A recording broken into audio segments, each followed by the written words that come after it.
Hi hello నమస్తే welcome back to my channel. ఈ video ఆదివారం మ్యాచ్లు జరగక ముందే చేస్తున్నా, ప్లీజ్ అండర్స్టాండ్.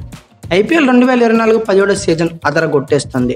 థ్రిల్లింగ్ మ్యాచ్లు, అన్ఎక్స్పెక్టెడ్ రిజల్ట్స్తో క్రికెట్ లవర్స్కి ఫుల్ మజానిస్తుంది అనటంలో సందేహం లేదు. అయితే పాస్ట్ 16 సీజన్స్ నుండి బిల్డ్ చేసిన రికార్డ్స్ అన్నిటినీ ఈ సీజన్లో ఆల్మోస్ట్ అన్ని బ్రేక్ చేయటమే కాదు, అన్ని రికార్డ్స్ని రీక్రియేట్ కూడా చేయబడ్డాయి.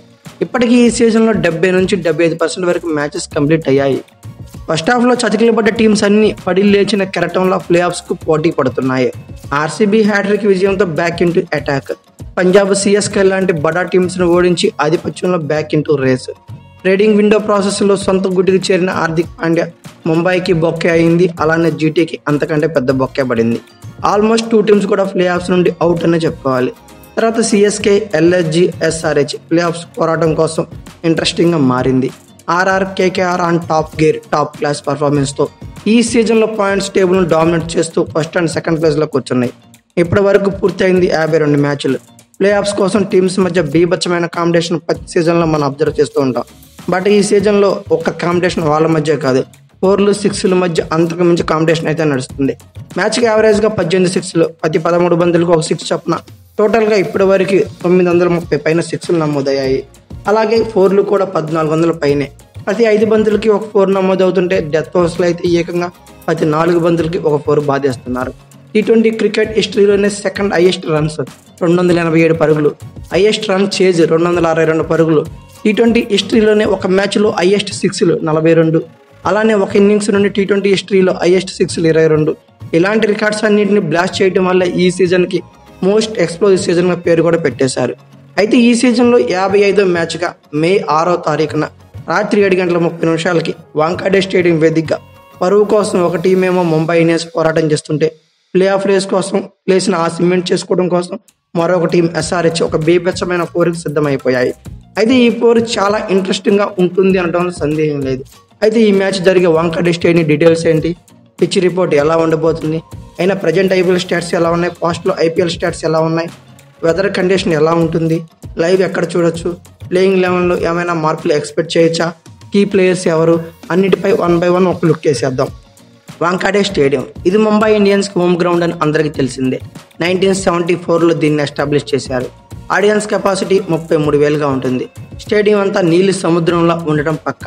బౌండరీ డైమెన్షన్స్ పరంగా ఒక యావరేజ్ గ్రౌండ్ అని చెప్పుకోవచ్చు.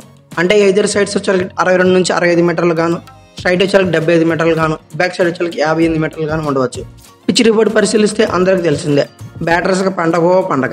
ఇనిషియల్గా వికెట్స్ తీయొచ్చు, పేసర్స్కి చాలా హెల్ప్ ఉంటుంది. ఇనిషియల్గా నిన్న జరిగిన మ్యాచ్లోనే చూసాం, నవన్ తుషార్ అనుకుంటా పవర్ ప్లేలో 3 వికెట్లు పడగొట్టాడు. సో ఇనిషియల్గా మంచి బ్రేక్స్ అయితే వస్తాయి, కానీ ఆ స్పింగర్ అనేది యూజ్ చేసుకోవాల్సి ఉంటుంది. అయితే మ్యాచ్ ప్రోగ్రెస్ అయ్యేది కొద్దీ little bit help to spinners, బాగా అని చెప్పలేం కానీ లిటిల్ బిట్ అంతే. ప్రజెంట్ పిచ్ అయితే మాత్రం expect to last match. Present situation బట్టి నిన్న ఆర్ఆర్తో జరిగిన మ్యాచ్ మాత్రం పక్కన పెడితే పక్కా బ్యాటింగ్ పిచ్ అనేది తెలుస్తుంది. ఇక వెదర్ రిపోర్ట్ గురించి మాట్లాడుకుంటే వర్షాలు పడటం, మ్యాచ్లు ఆగిపోవడం, అంతరాయం వంటి ట్విస్టులు అయితే లేవనే చెప్పుకోవాలి. ఇండియాలో సమ్మర్ సీజన్ స్టార్ట్ అయిపోయింది.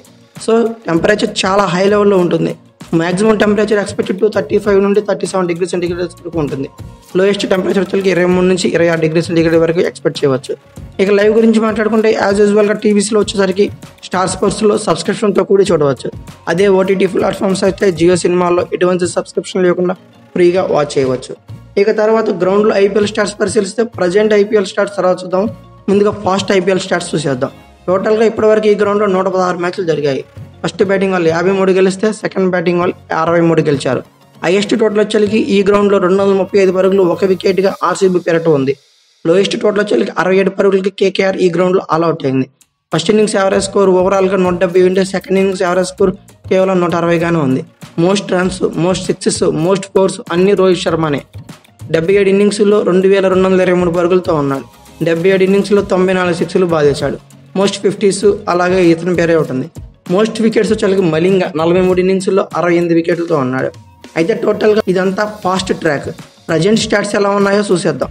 టోటల్గా ఈ స్టేడియంలో ఈ సీజన్లో 5 మ్యాచ్లు జరిగితే ఫస్ట్ బ్యాటింగ్ వాళ్ళు 3 గెలిస్తే సెకండ్ బ్యాటింగ్ వాళ్ళు 2 గెలిచారు. హైయెస్ట్ టోటల్ వచ్చేసరికి ఈ సీజన్లో 234 పరుగులు, 5 వికెట్లుగా ముంబై ఇండియన్స్ పేరటే ఉంది. లోయెస్ట్ టోటల్ వచ్చేసరికి 125 పరుగులకి 9 వికెట్లు కోల్పోయింది ముంబై ఇండియన్స్. ఇక అయితే ఫస్ట్ ఇన్నింగ్స్ యావరేజ్ చూస్తే 186 పరుగులు గాను, సెకండ్ ఇన్నింగ్స్ యావరేజ్ చూస్తే 172 పరుగులు గాను ఉంది. మోస్ట్ రన్స్ వచ్చేగా 5 ఇన్నింగ్స్లో కలిపి రోహిత్ శర్మ 203 పరుగులు చేశాడు. మోస్ట్ సిక్స్లు కూడా రోహిత్ శర్మనే ఈ 5 ఇన్నింగ్స్లో 12 సిక్స్లు బాదాడు. మోస్ట్ వికెట్స్ వచ్చేగా జస్ప్రీత్ బుమ్రా 5 మ్యాచ్ల్లో కలిపి 10 వికెట్లు పడగొట్టాడు. అయితే వాంఖేడే స్టేడియం ముంబై ఇండియన్స్కి ఒకప్పటి కంచుకోట అయితే మాత్రం కాదు. ఈ సీజన్లో అంతగా అయితే కలిసి రాలేదని చెప్పుకోవాలి. ఆల్రెడీ ఈ సీజన్లో 5 మ్యాచ్లు ఆడేసింది, 2 మాత్రమే గెలిచింది. సో విన్నింగ్ పర్సెంటేజ్ వచ్చేకి హోమ్ గ్రౌండ్లో ఈ సీజన్లో కేవలం 40%, లూజింగ్ పర్సెంట్ ఏకంగా 60 చేరింది. అయితే ఈ సీజన్లో ఎస్ఆర్హెచ్తో ఒక మ్యాచ్ కూడా ఆల్రెడీ ఆడేసింది. సో ఇది మాత్రం ఎస్ఆర్హెచ్ మీద ఓడిపోయింది ముంబై ఇండియన్స్. సో ఇది రివెంజ్ థియరీతోనే ఎంఐ అటాక్ చేయడం పక్కా.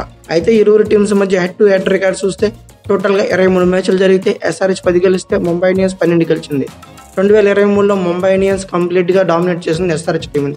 2 సార్లు తరబడి 2 సార్లు 2023లో డామినేట్ చేసేసింది, 2 సార్లు గెలిచింది ముంబై ఇండియన్స్. ఇక ఫైనల్గా ఇరువురు టీమ్స్ యొక్క ప్లేయింగ్ 11 గురించి మాట్లాడుకుందాం.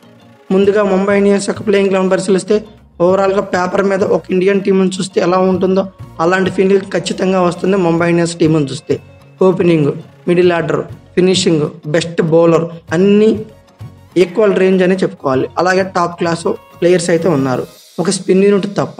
Mainly India captain Rohit Sharma, అలాగే India vice captain Hardik Pandya ఇద్దరు ఈ టీంలోనే వరల్డ్ క్లాస్ టాప్ బౌలర్ అయిన జస్ప్రీత్ బుమ్రా కూడా ఉన్నాడు. అయినా 11 మ్యాచ్ల్లో 3 మాత్రమే గెలిచింది, ఏకంగా 8 ఓడిపోయింది. అలానే పాయింట్స్ టేబుల్లో 10th ప్లేస్లోకి వచ్చింది. 99% అవుట్ ఆన్ ప్లే ఆఫ్స్ అని చెప్పుకోవాలి. అయితే ఇంత క్లాస్ అయినప్పుడు ఎందుకు ఫెయిల్ అవుతుంది? యూనిటీ లేదు, వాళ్ళ మధ్య బాండింగ్ అసలే లేదు. ఓవర్సీస్ ప్లేయర్స్ అయిన కోయట్జీ, టిమ్ డేవిడ్, హార్దిక్ పాండ్యా, ఇషాన్ కిషన్ ఒక బ్యాచ్ లాగా, అలాగే రోహిత్ శర్మ, జస్ప్రీత్ బుమ్రా, ఆకాష్ మధ్వాల్ వీళ్ళంతా ఒక బ్యాచ్ లాగా ఎవరికి వారే యమునా తీరేలాగా తయారైంది. Captain Hardik Pandya worst tactics, అర్థం కాని బౌలింగ్ చేంజెస్, అతను ఒక్కడే చేసేయాలనే ఏదో పిచ్చి ప్రయత్నాలు, వీటన్నిటి వల్ల 100% బ్యాక్ ఫుట్లోకి వెళ్ళిందని చెప్పుకోవాలి ముంబై ఇండియన్స్. అయితే స్ట్రాంగ్గా కనబడే పూర్ బ్యాటింగ్ లైనప్. అయితే గత కొన్ని మ్యాచ్ల నుంచి రోహిత్ శర్మ, ఇషాన్ కిషన్ అట్టర్ ఫ్లాప్ అవుతున్నారు. ఇలాగే కొనసాగితే ఇలా పరువు కాపాడుకోవడం కూడా కష్టమనే చెప్పుకోవాలి.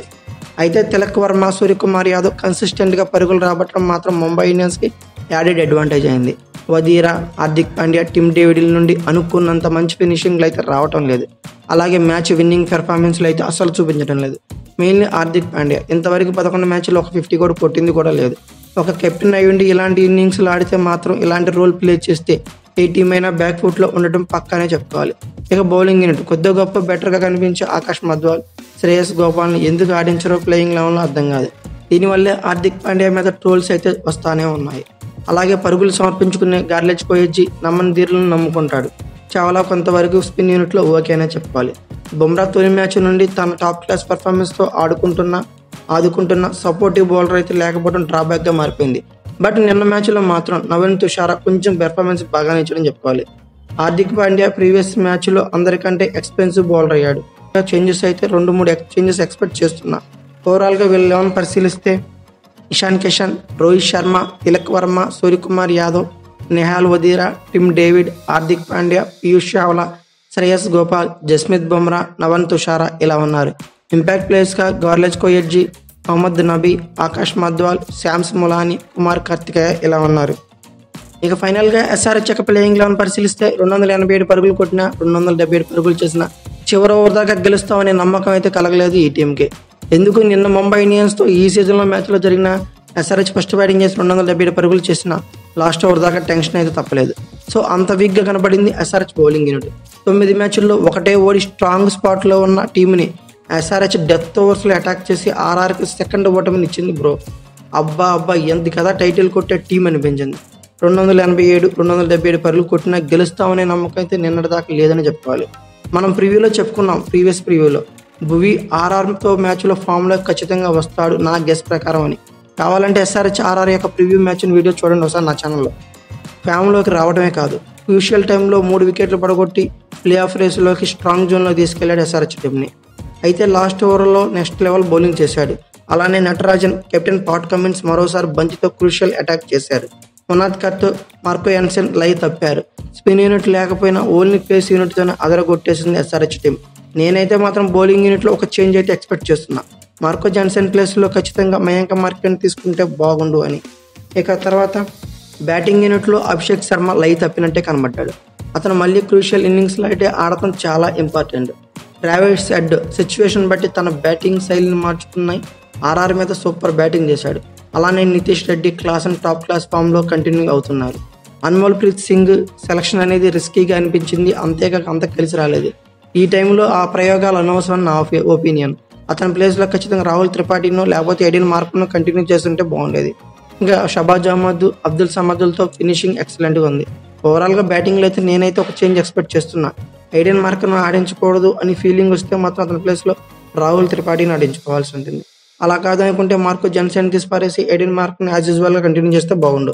ఓవరాల్గా ఇలా ప్లేయింగ్ లైన్ పరిశీలిస్తే Travis Head, Abhishek Sharma, Rahul Tripathi, Heinrich Klaasen, Nitish Reddy, Abdul Samad, Shahbaz Ahmed, అలాగే పాట్ కమిన్స్, మయాంక్ మార్కండి, భువనేశ్వర్ కుమార్, టి నటరాజన్ ఇలా ఉన్నారు.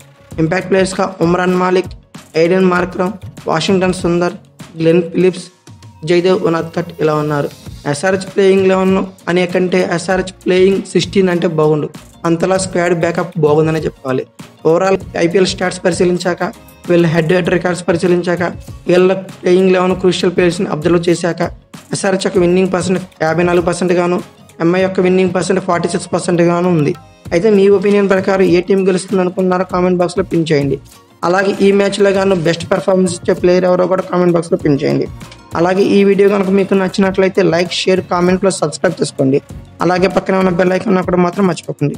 Thank you for watching. Have a nice day.